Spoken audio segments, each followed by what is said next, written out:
যারা এসেছেন, time is new ইয়র্কের টাইম ইজ এটা আপনাদের কথা, কিন্তু ইসলামের কথা হলো টাইম ইজ ইবাদা। টাইম ইজ ইবাদা, আমাদের মানিটাও ইবাদত। কারণ ওমা খালাকতুল জিন্না ওয়াল ইনসা ইল্লা লিয়াবুদুন, একটা উদ্দেশ্য, সেটা কি? ইবাদত। আপনার পায়খানায় যাওয়া ইবাদত, মসজিদে আসা ইবাদত, বাজারে থাকা ইবাদত। আর বাজারে যারা ইবাদত করে এদের মর্যাদা কিন্তু মসজিদে থাকার চেয়ে অনেক বেশি। কোন লোক মসজিদে আসলে বিশ্বনবী সাল্লাল্লাহু আলাইহি ওয়াসাল্লাম বলেন না নবীদের সাথে তার জান্নাত হবে, কিন্তু বাজারে যে আমানতদারিতার সাথে থাকতে পারে, আসহাব তাজিরুল আমিন মা'আন নবিয়িনা ওয়াস সিদ্দিকিনা ওয়াস শুহাদা, বিশ্বনবী সাল্লাল্লাহু আলাইহি ওয়াসাল্লাম বলেন বাজারে যারা আমানতদারিতার সাথে থাকে আল্লাহ নবী সিদ্দিকদের সাথে এদেরকে কাল কিয়ামতের ময়দানে রাখবে। সেজন্য মসজিদে আসলে তো ন্যাচারালি ভালো হতে হয়, কিন্তু বাজারে ভালো থাকাটা সহজ না কঠিন?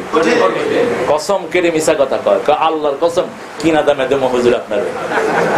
হুজুর তো খুব বিশ্বাস করে নিয়ে নিল 75 টাকার টুপি। পাশের দোকানে গিয়ে দেখে যে একই টুপি। জিজ্ঞেস করলো হুজুর আপনি কত দিয়ে কিনছেন?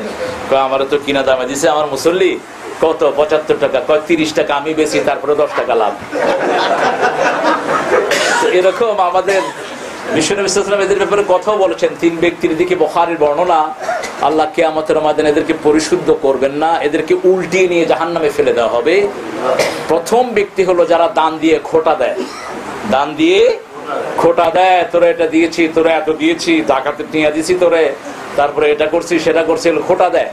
দ্বিতীয় হলো মিথ্যা কসম কেড়ে ব্যবসা করে। তৃতীয় হলো পিতামাতার নাফরমান, পিতামাতার খবর রাখে না।